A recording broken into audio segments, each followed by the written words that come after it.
American English, American English, American English webinar series. Teach and learn. American English webinar series.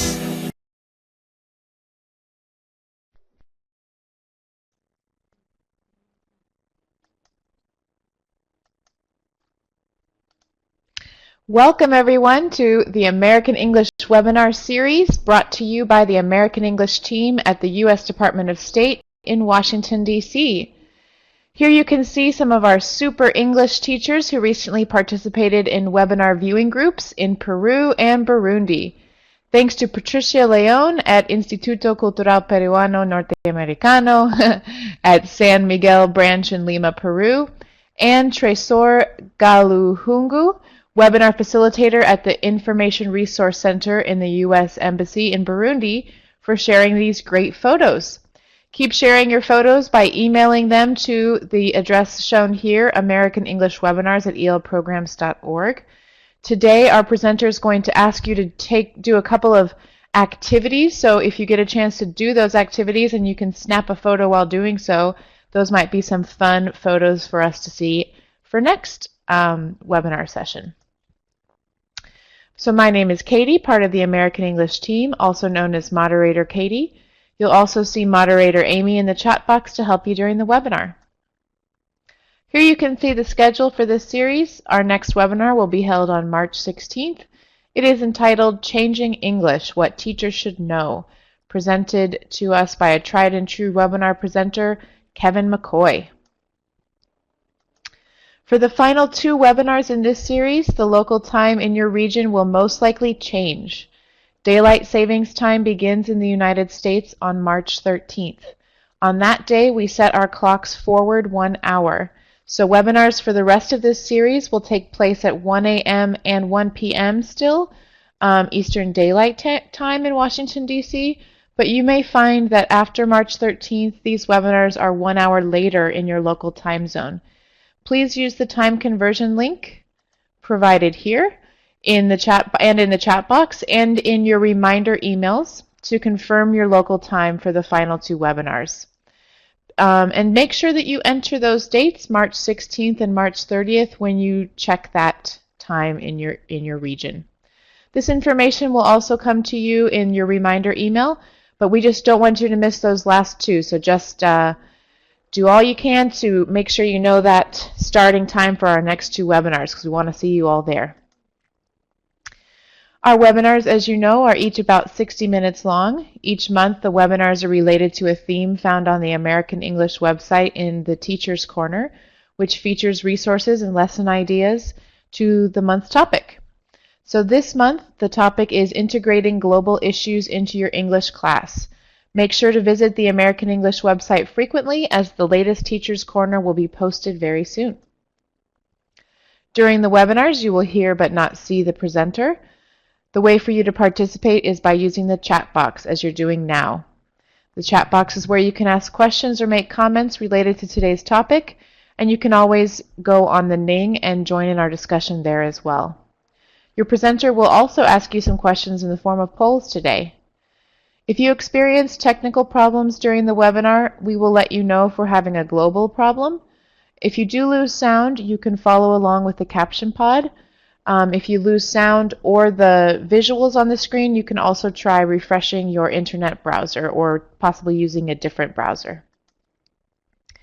Each webinar series consists of 6 webinars, and during those series, they take place every other Wednesday. If you attend at least 4 out of 6, you will receive an e-certificate from the Regional English Language Officer or local U.S. Embassy. To ensure that you're eligible for that certificate, we will ask you to submit your attendance at the very end of the webinar. And at that time, we will give you a link, and you can go to that link to fill out the requested information. We hope many of you are already familiar with our Ning site, but if you haven't already registered, please do join this dynamic online community of EFL teachers. Here you can find resources and discussion questions related to each webinar, as well as the recordings and the slides and materials. The Ning is also where you can ask the presenter questions after the webinar. And now for today's webinar, Cross-Cultural Communication Strategies in the English Language Classroom. English is fast becoming the shared language of our global community, whether it be in business, economics, education, or even social media. In this webinar, the presenter will discuss some challenges that different cultural and linguistic backgrounds present in the classroom, and she'll also discuss some ways teachers can raise cultural and linguistic awareness so that students will become more successful English-speaking global citizens. And it's my pleasure to introduce today's presenter, Melissa Mendelson. Melissa is an associate instructor in the University of Utah's Linguistics Department, where she teaches English for academic purpose courses and courses in cross-cultural communication. She's taught all levels of English from beginners to advanced in the U.S. and abroad. Her research and teaching interests are related to vocabulary acquisition, bottom-up skills, and working with emergent readers. She and her husband dream of starting a country band with Bird, their dog, and their 4 chickens. So welcome, Melissa. We're very excited to hear what you have.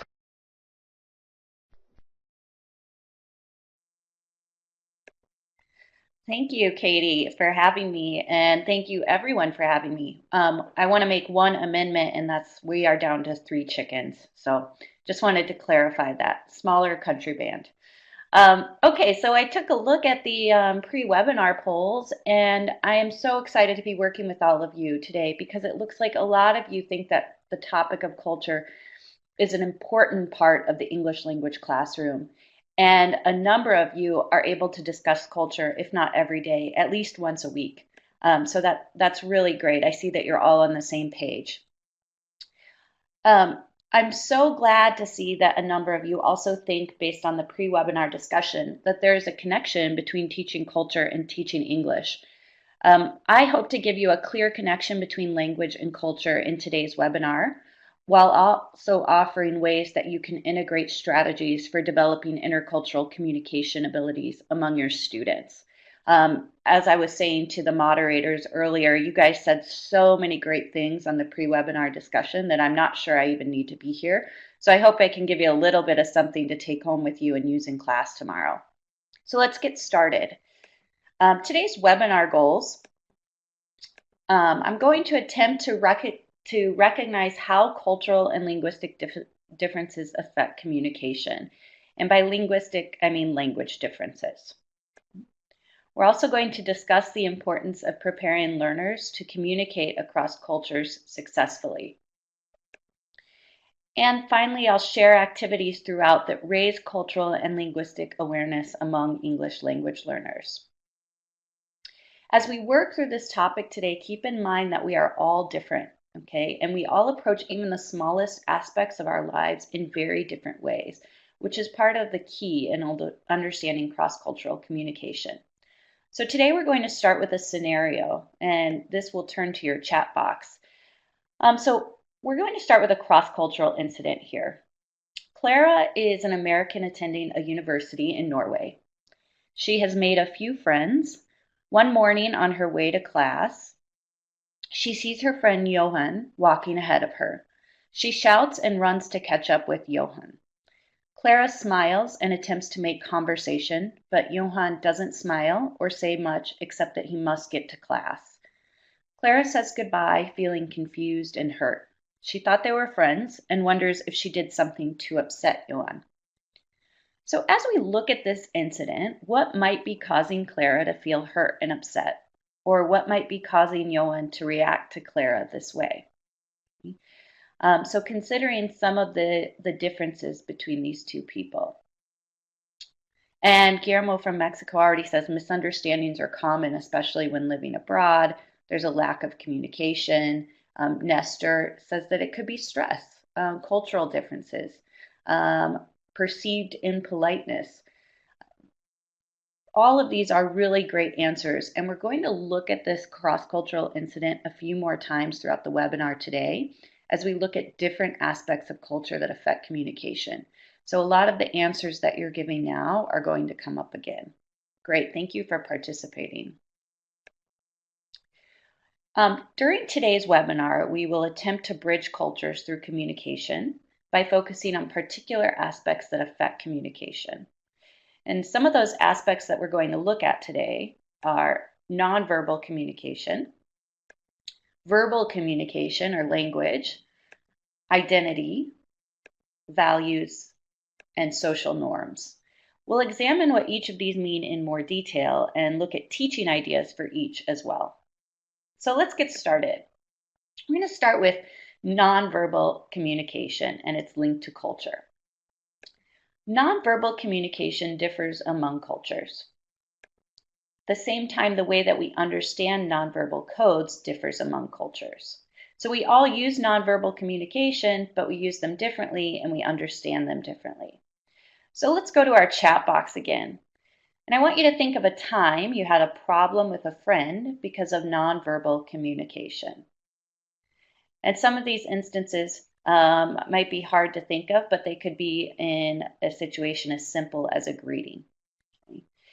And we see different habits and different ways of communicating within cultures, and that comes up a lot in nonverbal communication. Marima from Bosnia-Herzegovina says in different cultures, some gestures can be impolite, and in others they can be normal or polite. Body language. Erica in Mexico said, I made a sign with my hand and the person got upset. Yes, easily. One thing that's offensive to you is a good thing for someone else. So let's continue with this and look at different types of nonverbal communication that we use, in addition to gestures. So first we have body movement or movement, and this includes how we walk or how we move throughout our activities, and this changes across cultures. We also have gestures, which you guys have mentioned, such as the thumbs up, meaning good here in the United States. While in other parts of the world, this might not mean the same thing. It could in fact be something negative. We have eye movement. In the United States, we value eye contact as it signals respect and confidence. But in other cultures, eye contact could easily signal disrespect. So you can imagine if two people from two different cultures who view eye contact differently look at it in different ways. We also have clothing and dress, which we don't always think about, but they're aspects of our identity that communicate who we are to others. For a very simple example, a doctor might wear a white coat to signal that they are part of the medical field. Time. How we use and understand time varies across cultures. I might walk slowly because hurrying is not important. Or I might be late because late is on time in my culture. And then we have vocalics, which are the sounds we make to communicate a message. But these are not usually words, they're not language. So I show you the picture of the word We use in English to signal that we need more time, or we're thinking about something, or give me a second. And then finally, we have space and touch. Oops. For touch, or for space, Americans might sit close to friends, but keep 1 to 2 feet between themselves and acquaintances. In other cultures, people might talk standing very close to each other. Related to space is touch. In the United States, touch between friends is acceptable, but only in specific situations and only between certain friends. Many people in the US would not walk down the street holding their friend's hand, while in other places, this is standard or normal. So each of these aspects of nonverbal communication are often culturally defined and are learned at a very early age. So we're going to try something now. This might feel a little strange. But I want everyone in the webinar to say the word yes out loud and notice what you do with your head or body. Okay, so try saying yes. As an American, I automatically nod my head up and down, even if it's a little bit when I say yes. Now I want you to say no, but continue doing the movement for yes. Okay? As I say no, but I try to nod my head yes, how does it feel? For me, it feels really uncomfortable. So it's a simple example showing us how automatic some of our nonverbal cues are and how it's difficult to get out of the automatic um, uh, way of doing things. There are 5 functions of nonverbal communication. So we use nonverbal communication to show people who we are or how we identify ourselves. So who am I? That might be through clothes, jewelry, hairstyle. We also use nonverbal communication to express emotions. I might smile to show happiness. We use it to form impressions of people. So the same way we identify ourselves, we use the way that people identify themselves to make judgment about them based on their outward appearance. We use nonverbal communication to manage conversations. So when I'm listening to someone, if I want to show that I'm listening, I might lean forward. And we use it to create interpersonal attraction, choosing who we want to date or marry based on outward appearance and how they move throughout the world. And they're using all these aspects of nonverbal communication to communicate that. So let's see if we can share some of our own nonverbal communication standards with a question. Back in the chat box, I want you to tell us, how do you greet a friend you meet on the street? And I want you to think of the nonverbal aspect of this greeting. So some people might be saying with a smile, shake hands, hug and kiss on a cheek, a smile, raise my eyebrows, open eyes and smile. These are great suggestions, and we see that a smile is involved in a lot of them, but not all of them involve touch. So thinking about how that might work differently if you are having 2 people meet from different cultures. Okay. A wave is also a common one. Thank you for the examples. So we can see that there are a variety. So with this in mind, let's return to the cross-cultural incident from before with Clara and Johan. This time, I want you to think about this situation through the lens of nonverbal communication. In terms of nonverbal communication and the ways I've just explained it, what might be the cause of conflict between Johan and Clara? Okay. What is causing Clara to be hurt or upset, given what we know about nonverbal communication? And what might be happening for Johan in this situation? So sometimes somebody might be concerned with time. Somebody might be concerned with a smile. There could be a variety of situations that Muhammad says that she is shouting or calling from afar. That might be considered rude. Also, maybe he wants to walk alone. We don't really know what he wants, the tone of his voice. Again, you guys are great participants. Thank you so much for making this job easier. These are all great possibilities. So let's think about, how do we teach nonverbal communication? How do we raise students' awareness about the differences between nonverbal communication cues across cultures? I'm going to show you a few activities, and the activities here I'm going to ask you to participate quite a bit, so be ready.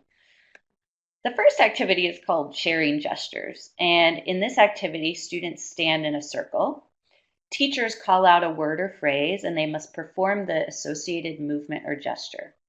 So if you are in a viewing group or even by yourself, let's try this activity together. Stand up and look at one another, or if you're by yourself, look in a mirror. And I want you to make the gesture for the phrase or word that I say. So everybody starting, make the gesture for hello. Okay? We talked about that one a little bit. And so you might see similarities if you're in a very culturally similar group. Okay, I want you to make the gesture for yes. Okay? And again, you might see some similarities, but you might see some differences. Now make the gesture for I don't know. Okay? If you don't know, how do you communicate that non-verbally? And then make the gesture for no. Okay? It can be pretty fun, and even within the same culture, you can see some differences. However, we do have alternatives when you have very culturally similar groups. So if students are all making very similar gestures, ask them to show other ways they've seen people make the gestures, whether out in the world or on television. Another option is to ask students how they would make the gesture based on a different person. So, how would you say hello to your grandfather? How would you say hello to a friend? And how would you say hello to a stranger? Another alternative is you can raise their awareness by starting with gestures in your own language. Okay, so what's the gesture in your own language for hello or hi? And use your own language to communicate that. It might make them a little more comfortable and easier for them to do. And then after students show you the gesture from their own culture, you as the teacher could teach the English standard based on what you know and asking students to contribute. So this one's pretty fun to do and get students up and moving. Okay. Another exercise that's equally fun for students is the idea of using space and touch. This activity can show students in many cultures how comfortable they are with space and how other cultures might be more or less comfortable with space. So the goal is to recognize that people use and value space differently. And I saw some people mentioning space exercise over in the chat box, so maybe you've done this before. I like to send half of the students out of the room, and I tell the remaining students a few things. I say, you'll have a conversation with a student when they return. As you talk, you will move closer and closer to your partner, and you will observe your partner's reaction and also observe how you feel in this exercise. Then you bring all the students back in to find a partner and have them carry this out. And you can kind of circulate to see how it's going. As you plan this activity, think about ways to debrief it. One way to contextualize the activity is to talk about your own culture. But this is typically done at the end of the activity because this activity does rely on the element of surprise. So once they've gone through the activity, ask students how they use space and touch. How do other people they knew use touch differently from themselves? How about touch? What kind of touch is okay? So typically, especially depending on the culture, I don't do the simulation with touch as it is often much more personal than proximity. So I can leave it up to you as teachers who understand your own culture to see how you could use this activity and make it comfortable with your students.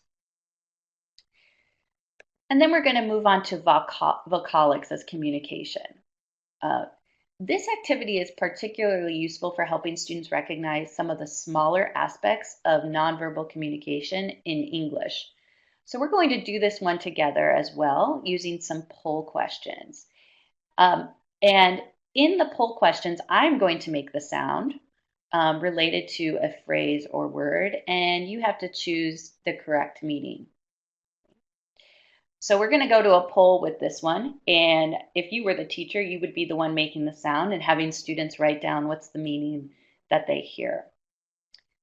So number one, if I say, uh-huh, uh-huh, what is the meaning intended? Okay. So nonverbal, I'm not actually saying yes, but that is what I'm meaning. Some of you choose sounds interesting, and we do use uh-huh to sometimes manage a conversation, so it could be appropriate there as well. The second one, uh-uh, uh-uh. And a lot of you are getting it. You see that that means no, okay? Number three, this one's a little difficult, but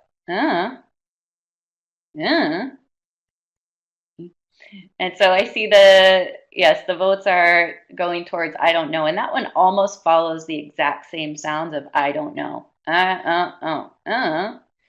Okay, and the last one is hmm.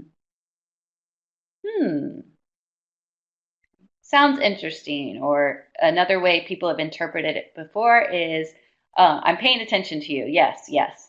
Okay, great. So you guys all get that, but you could see how it might be difficult for beginning learners, but it's really fun for them to guess, okay? As an alternative, you could use the vocalics or the nonverbal sounds from your own language and have them identify those and then ask them, what sounds can you make to communicate such ideas as yes or no in English? You can also make this a student-led activity by giving students the cues and pairing them up with other students and having them do the sounds. So all of these are really fun and get students moving. All right, we're going to shift our attention now from nonverbal communication to verbal communication. In verbal communication, we think about the relationship between communication and culture in terms of the theory of linguistic relativism. Okay? It's the most accepted theory related to the connection between culture and language, and it is much more complex than what I state here. But in a nutshell, language and culture are intricately connected and affect how we see the world and experience it. We can also use and understand new languages and cultures. We're not bound by our own language. So with this in mind, think in the chat box, the way we think is filtered through our own language. So what relationship is there between culture and language? And I put a little picture here that says words have power. So what relationship do you see between language and culture? There is a very close relationship. Yes, they are interrelated. They build on each other. History has an impact on language. Language and culture are connected. Culture is learned in relationships, very interconnected. And a lot of you hit on this really well in the pre-webinar discussion, so you've got it. So let's talk about the different components of verbal communication. First, in verbal communication, we differentiate between written communication and oral communication, as each of these has their own set of rules to follow. So again, let's look at a chat box question. The first question is, how do you greet someone in English in an email? So just type in the ways that you would say you would greet someone in an email. And some people are already writing, hello, dear, hi, good morning. We see a range of responses. Dear sir, dear, hello, good afternoon, right? Now, switching that, I want you to think about how do you greet someone in English in person? And we might get similar answers, but we're going to get a few that aren't the same. So we could say, hi, hello, hi, what are you doing? How are you? Morning, hi, honey. Yeah, what's up? So all of those are great, but we wouldn't start an email that way. So we see that different rules apply to writing as compared to speaking. Another aspect we consider when talking about verbal communication are language or linguistic skills or rules. Since we could spend hours talking about how languages differ, we'll just brush over a few examples. So think about the different sounds English has compared to your own language. Let's try one. Try to say think out loud. How easy is the TH sound for you? So we're going to go to a poll for this question. When you say think, what sound do you use for TH? In English, saying the TH sound wrong could lead to a misunderstanding. Oh, a lot of you say th, good. And there are a lot of languages that already have this one. Some people recognize that you do substitute z or sa or duh or even f, right? If we think about how it could lead to miscommunication, if I mean to say think, but I say sink, oops, those are two different words with two different meanings in language. Another example of language differences are that some languages have many words for something that is culturally important, while other languages might have one word for the same thing because it is not culturally important or relevant. So the Sami people of northern Scandinavia and Russia have more than 150 words for snow or ice. Why? Well, it's culturally relevant because it is related to their specific way of life. So another poll question, how many words do you have to describe snow in your language? And in the poll 1 to 2, 3 to 4, 5 to 6, or more than 6. A lot of people have 1 to 2, depending on where we're coming from. Maybe 3 to 4, okay, more than 6, or 5 to 6, okay. So in English, certainly, we only really have 1 to 2, and then we might add an adjective to change the type of snow we're talking about. So we see a variety. This could affect our ability to translate or communicate what we want to say clearly. Finally, we have, I'll mention pragmatics in language, which are the rules that refer to our intentions when we speak and how the message is understood. So again, we're going to a poll. I want you to answer the question with all of the possibilities. What does this question mean in English? Do you have anything to eat? Okay. So the answers, if you want to choose, do you have anything to eat, meaning I'm hungry? Where is all of your food? Do you need food? Or is it all of the above? Okay. Looks like a lot of people are saying it means I'm hungry. Okay. But for a native English speaker, we might find a few possible meanings depending on the context, who is speaking, who is listening, and how the question is asked. So I might say, do you have anything to eat? Do you have anything to eat? Meaning, where is all of your food? Or do you have anything to eat? Do you need food? Okay. All of these different meanings might be lost on someone who's not informed of the role pragmatics plays in communication. So once again, we're going to return to Clara and Johann in the context of verbal communication. So we don't know that what they really say to each other, but in the context of verbal communication, how might their different languages affect their interaction? Right? Clara is American, so presumably she speaks English, and Johann is Norwegian and likely speaks Norwegian. So how are these differences affecting how they talk to each other? No, not easy, but it could be related to intonation. It could be related to voice intonation, changes the meaning of the phrase. Sure. Misalignment might be the shouting, the loudness. Great. Intonation and stress. Okay. Tone. Great. So we see there are a few ways that the language or the verbal communication could affect interacting. Okay. So how can we teach ELLs to recognize these differences? Often it is helpful to have them reflect on their own language and compare with the language they are learning. I'm going to show you some activities for teaching verbal communication, which most of you go, well, yeah, as a language teacher, that's what I spend all my time doing, is teaching language and communication. But there are a few activities to connect language to the culture in the classroom that I want to show you. The first one is called language relationships, and this activity requires some critical thinking about culture and might be better for older students for discussion, but it has opportunities to get younger or lower level learners practicing relationship vocabulary. So we want to practice the language of relationships and show how language might create different beliefs about relationships across cultures. So I start by asking students to generate English vocabulary for family relationships. So they might say mother, father, aunt, uncle, sister. And I want them to work as a large group to determine how the word in English differs from the word in the L1. So give students time to do a few in small groups or pairs. As students are doing this, you keep in mind the ones that are different in the L1 of the room. Okay? So for an example, in English, we only have one word for aunt, okay? Mother or father, sister. But in some languages, there's a distinction made between which side of the family the aunt comes from. So why don't we do this in English? Why do other languages make this distinction? Okay.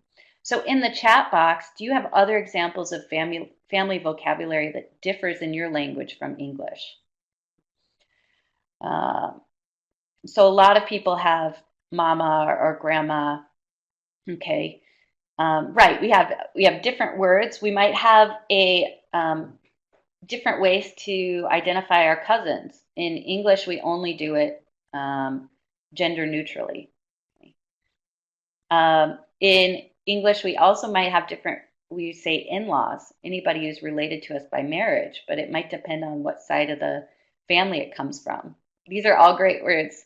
I'm learning all of the new words for relationship vocabulary. So then you might ask students why these differences exist. So for more advanced learners, ask them to spend time debating the potential reasons for linguistic differences. And then ask them, what do the differences tell them about family values in American culture? It's a big question, and it's a good one for debate. Right, the next activity is called making request, and related to pragmatics or the intended meaning of a message. I love teaching pragmatics, and requests are one of my favorite topics. So let's take a poll before we go into this activity.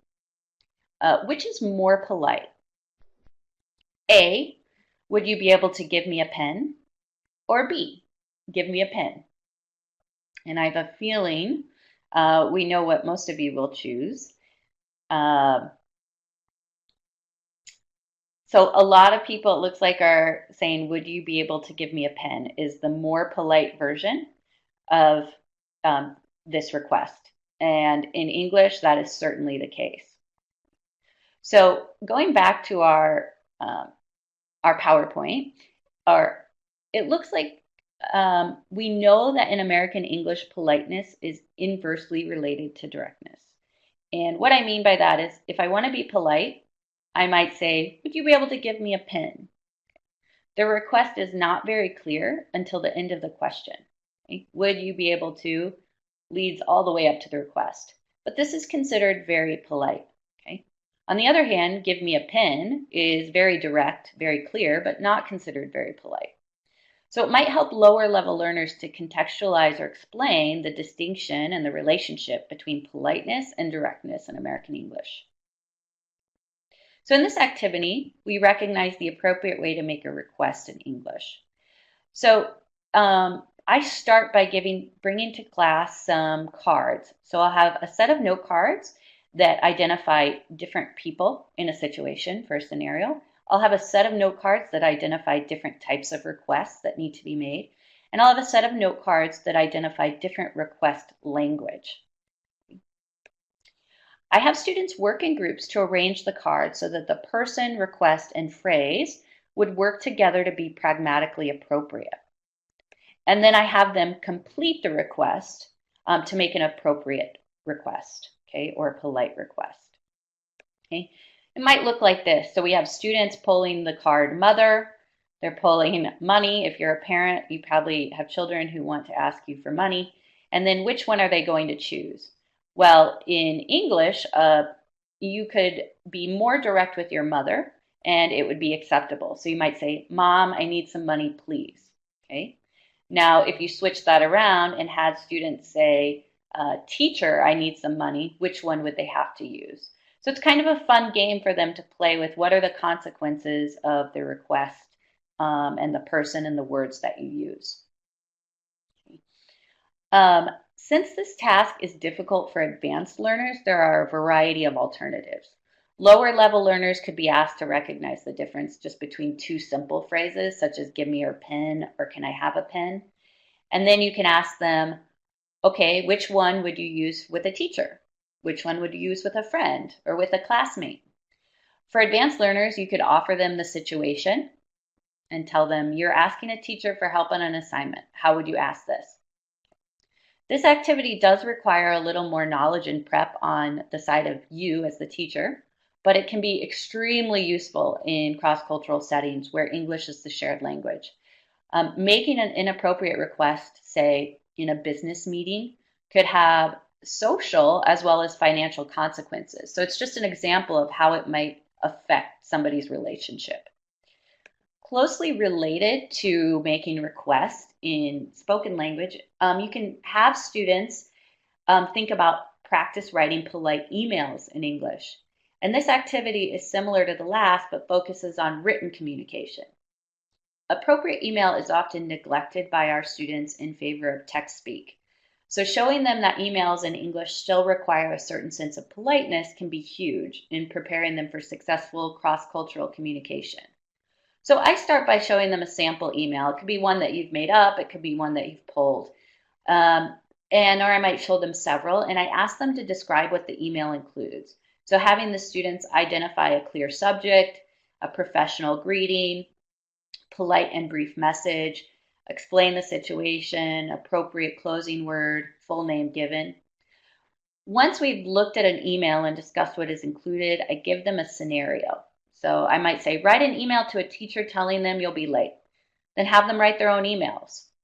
Some learners might need a lot more support for this activity, And so, as the one in the picture could work well, you could take out certain information and ask them to fill in the blanks with a new scenario. Use it as a sort of template. As an extension, you can use this task as a way to highlight the differences between telling someone something over email versus telling them over the phone or in person. So, encouraging students to think about the different rules of spoken language versus written language. All right, let's move on to culture and identity next. And again, we're going to start with a poll question. Which of these aspects are a part of your identity? Okay. So I've given you several choices: religion, personality, gender, language, education, social status, and you can choose as many as you think are a part of who you are. Okay.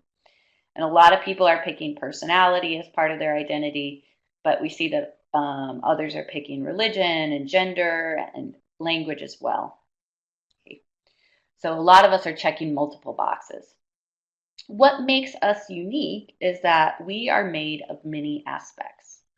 So here are a few of the aspects that make us individuals.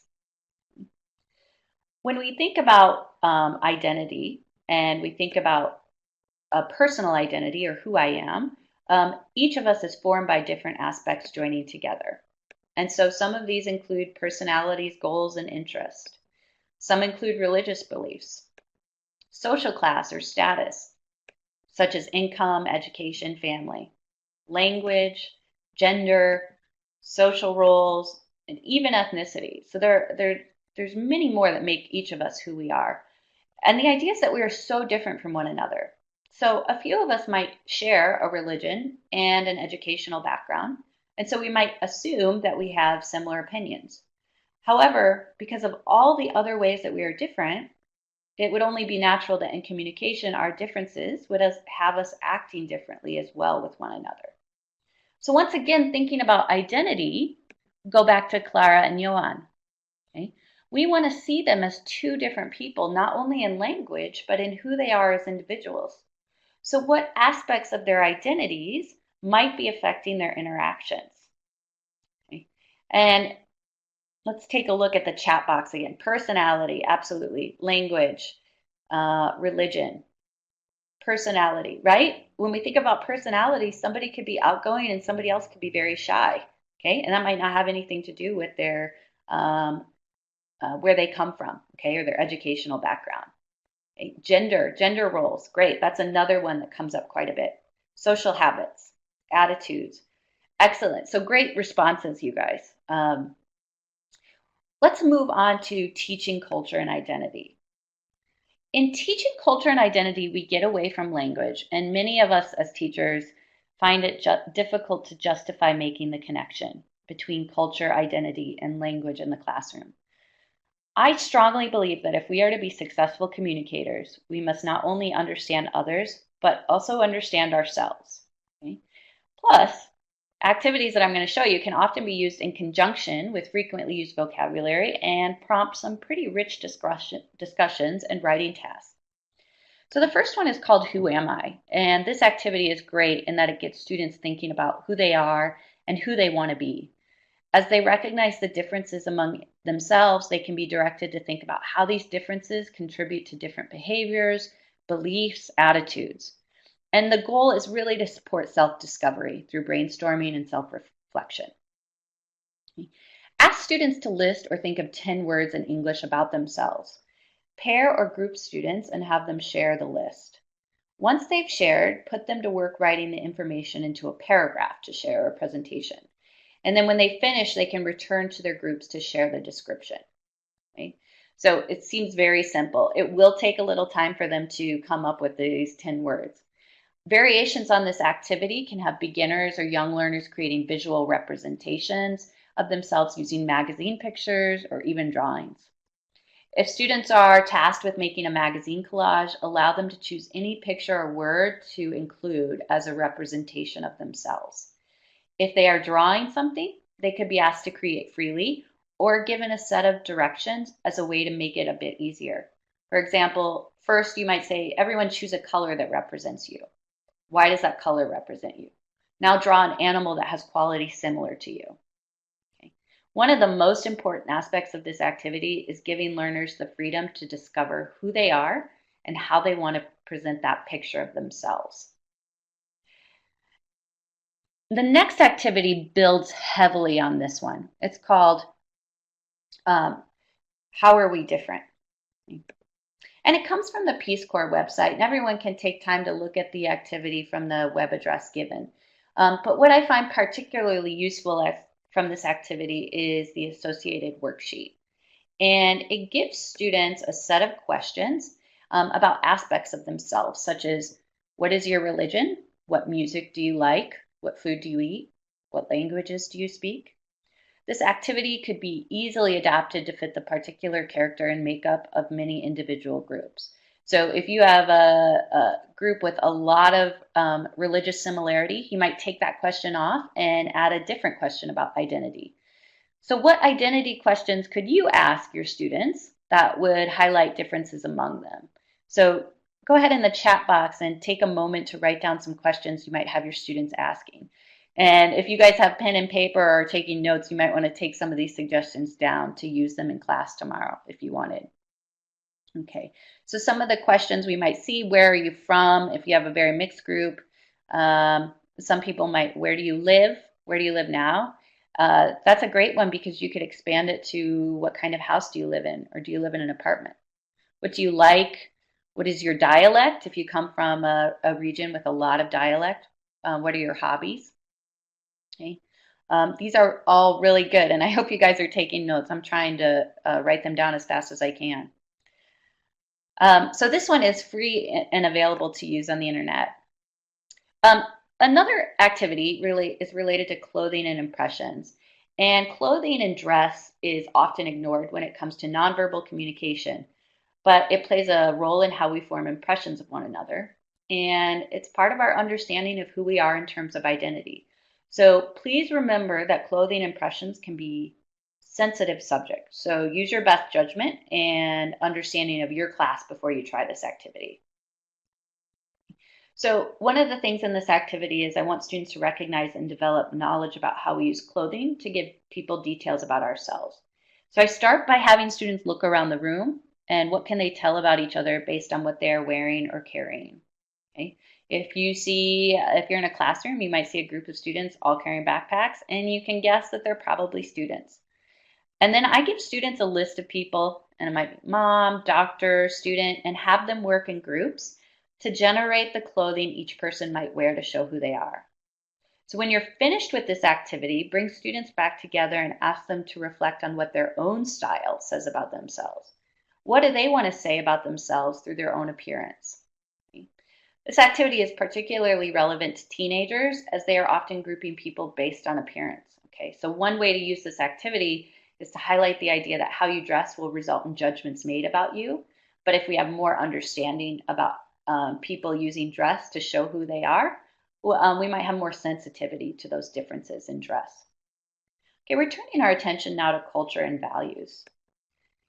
And we're going to start again with a poll. And I want you to think about, on this list, which value is most important to you. And I give you a couple of options. We've got fairness, community and family loyalty, not doing harm, authority, and purity. And we have a lot of people in this group saying community or family loyalty. We have a lot of people also saying fairness or loyalty. Yeah, great. So we see a wide range of responses. And in fact, this morning, more people were selecting fairness. If we were to further rank these in order of importance, we would see even more of a disparity between all of us because we don't all rank them the same way, nor do we find the same value as the most important. So we have this idea in culture and values that we might all be the same, but remember that I am not you and you are not me, and we don't share the same values in the same order. And identity shapes our values. Our culture shapes our values, but they both influence our behavior. So how we act is shaped by these values. So let's look at a scenario. An older friend, Sam, meets you for coffee dressed in an outfit that you think is too informal. In fact, your friend is wearing a swimsuit. How do you respond? Some of us might not say anything for fear that we would hurt our friend's feelings and we don't want to inflict harm. Others might not say anything because the friend is older and we respect their status. And so we place a high value on authority. Okay? On the other hand, we might think about what Sam might want. And if Sam places a high value on family, community, loyalty, Sam might want you to tell them the outfit is a problem. So this is a clash of values that can have larger consequences on our communication in the way that many of us behave according to what we value or our own rules of behavior. Okay? This takes us to our last aspect of cross-cultural communication that we'll discuss before sharing a few more teaching ideas. So culture and cultural norms. Cultural norms equals behavior and rules. So back to the polls. What do you use to eat food with at a meal? And so some of us, I've got a couple of options. I've got chopsticks, fork and spoon, fingers or hands, other. And in this group, we have a lot of people choosing fork and spoon, small amount using chopsticks, fingers or hands, depending on the context. As a child, I learned early as an American child and practiced regularly using a knife, fork, and spoon.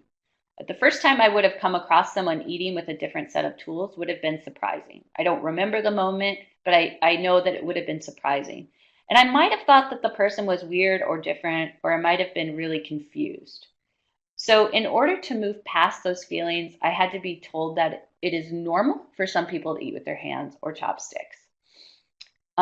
Taking it a step further to create more cultural understanding, it would have been important to try the technique to know that other ways of eating are possible. So let's get back to our slides. The idea that our cultural norms are standards of behavior. And like me as a child, they are learned early and reinforced often. These rules often make us very ethnocentric. We think that our rules are the only rules and are the cause of many cultural miscommunications. Learning that other cultural norms exist can help us be more accepting and reduce instances of cultural communication. Okay? So you guessed it. One more time, let's look at Clara and Johan. Thinking about cultural rules and behaviors or values, how might you have a new perspective on this incident? So take into account how they come from different cultural rules, how they might value things differently. Okay.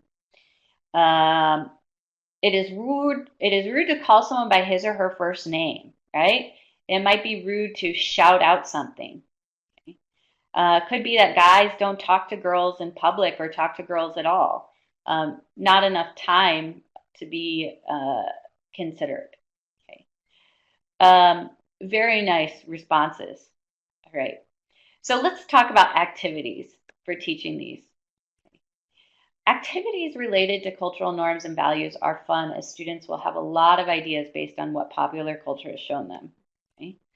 The first activity, Spot the Difference, can be an easy activity to do with any age level or learner. The focus of the activity is on recognizing that even in daily habits or living arrangements, lifestyles and activities are done differently around the world. Okay? So in this activity, I want them to recognize that there are differences across cultures. So I might show drawings or pictures of everyday activities taking place in the United States. How are these different from their own daily activities? What would they do if they were in the US and were asked to act in a different way? For example, showing a picture of a house in the US could generate language with even beginner learners as they see that differences between their own homes and the home in the picture exist. You could extend the activity by asking learners to imagine how they would function in the new environment shown. Would it be challenging? How would they feel about doing their own habits when everyone else does something different? How would they feel about trying something new when that's not normal for them? And then what I use throughout are cross-cultural incidents. Okay? To use a cross-cultural incident as a way to prompt discussion about communicating across cultures really gets students thinking critically about cross-cultural communication and the challenges that come when we are underprepared to participate in these interactions. These are often readily available on the internet and provide students with a case study as a way to work through problems. So in order for our learners and ourselves to participate in a global environment, it is essential that we have an understanding of our cultural differences that go beyond language. So perhaps we entered this field to teach English, but it is critical that if we want to teach learners to communicate, that we give them all of the tools and information necessary to be successful communicators in English. At the end of talking about cross-cultural communication skills, my students often ask me, how could they possibly figure all this out? How could they know how to approach everybody in every different culture that exists? And so I give them a few tips for dealing with the situations. And it's something we can do ourselves in our own cross-cultural situations.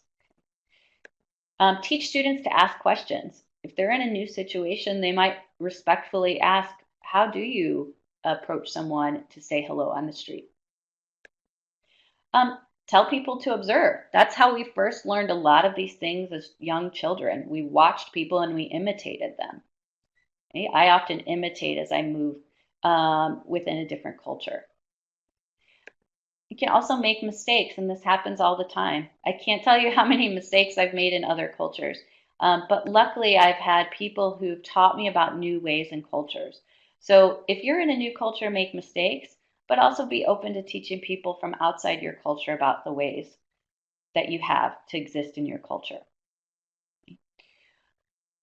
All of these things can be used to improve cross-cultural communication and create more responsible and respectful global citizens.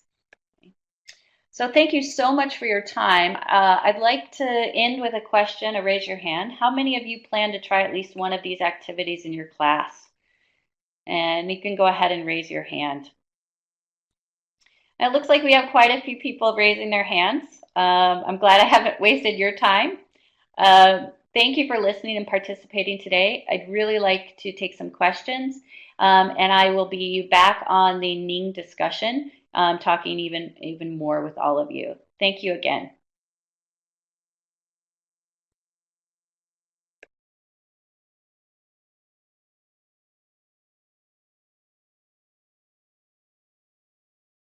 Melissa, that was a great presentation, and I think we all got a chance to think about a lot of different aspects of cross-cultural communication and different activities that we can do. I don't see too many questions here in the chat box. If you do have one or two, please feel free to put them there in the chat box. But otherwise, we look forward to seeing you on the Ning, and where we can continue the discussion there. So thank you so much to everyone for participating. Such great responses today in the chat box and in your polls. And our next webinar will take place at this same link on March 16th, and it's entitled Changing English, What Teachers Should Know, presented by Kevin McCoy. And as a reminder, please prepare for that time zone change. We will set our clocks forward 1 hour here in the United States on March 13th. So just double and triple check those times so that you can enjoy the final 2 webinars of this series. Thanks again for participating today.